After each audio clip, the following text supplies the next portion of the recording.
በቅድሚያ ስለተሰጠኝ እድል እጅግ አድርጌ አመሰግናለሁ። በዚህ ሁኔታ በዚህ ቦታ ተገኝቼ እንዲህ አይነት አርዕስት ላይ ለመነጋገር ለመስማት ለመብቃቴ ፈጣሪንም አመሰግናለሁ። ብዙ ነገር ስንሰማ ስንሰራ ስናይ ነው የምንውለው። ይሄ እጅግ ተስፋ ሰጪና በእውነት የሚያኮራ አይነት ተግባር ነው። እስካሁን ያለውን ሂደት አይተናል። ለቀጣይ ደግሞ ምን አይነት ታርጌት ይዞ እየሄዱ እንደሆነ አይተናል። ኢኮኖሚክስ ውስጥ የምናውቀው አይነት ፎርሙላዎችም አይተናል።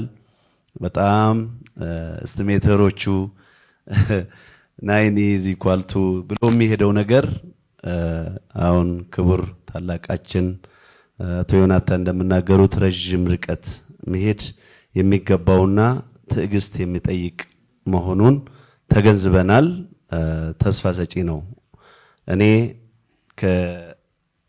ከመኒ ማልፈካቲ ወጀለኒ አባ ፈካቲ የዳማ መኒ ኡቱባ መሌሞ መንን አበቱ ደሬን ባዬ ኡቱባ ጭማዳ አባ መና ጋሪዳ ጆሉማ ሳቲ ካስኔ ወልቤን መነበሩም ሳቲ።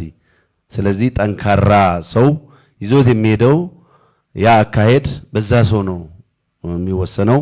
እዚህም የምናያችሁ ሰዎች በጣም ጠንካራ ሰዎች፣ በእውነት እኔ በማየቴ በራሱ እድለኛ ነኝ። ዛሬ እናንተን እነ ክቡር አቶ ሐሰን፣ አምባሳደር ሽፈራውን፣ ዮናታን፣ ክቡር አቶ ሶፊያንን በእውነት አም ቬሪ ላኪ።